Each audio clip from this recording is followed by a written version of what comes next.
Alright folks, brace yourselves. Trump's back with another headline grabber. This time, it's an executive order that's sure to stir the pot and get people talking.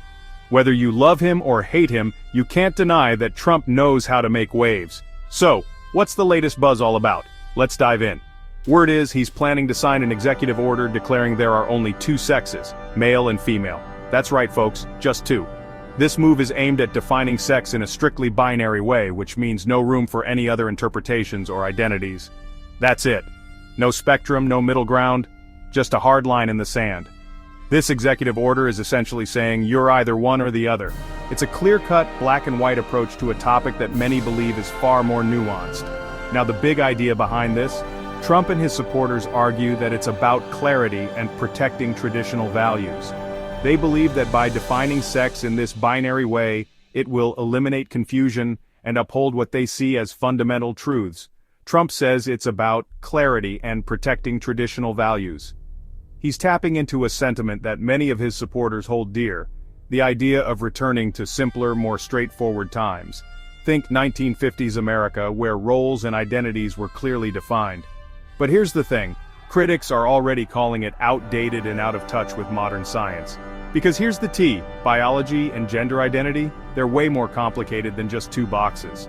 Modern science tells us that sex and gender are not as binary as this executive order suggests. Way more complicated than just two boxes. There's a whole spectrum of identities that this order doesn't account for. From intersex individuals to non-binary and genderqueer people, the reality is far more diverse.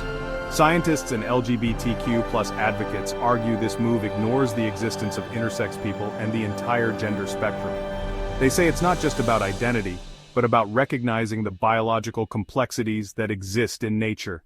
And as expected, this announcement has sparked massive backlash. People are taking to the streets, social media is ablaze, and debates are raging in public forums.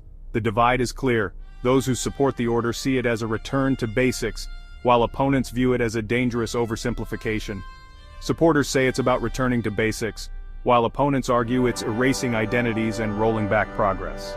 The debate is intense, with both sides passionately defending their views. For some, it's a matter of preserving tradition. For others, it's about acknowledging and respecting diversity. So, what do you think? Is this executive order a necessary step to bring clarity, or is it an oversimplification of a complex issue? The conversation is far from over, and your opinion matters. Is this just another Trump move to rally his base, or is it a step too far into oversimplifying a complex issue? The implications of this order are vast, affecting everything from legal definitions to personal identities. It's a topic that touches on science, culture, and politics. Let me know in the comments, and stay tuned, because this story, it's just getting started. The debates, the protests, the discussions, they're all heating up, and we'll be here to keep you updated every step of the way. Follow for more news you can actually understand. We'll break it down, give you the facts, and help you make sense of it all. Stay informed, stay engaged, and let's navigate these complex issues together.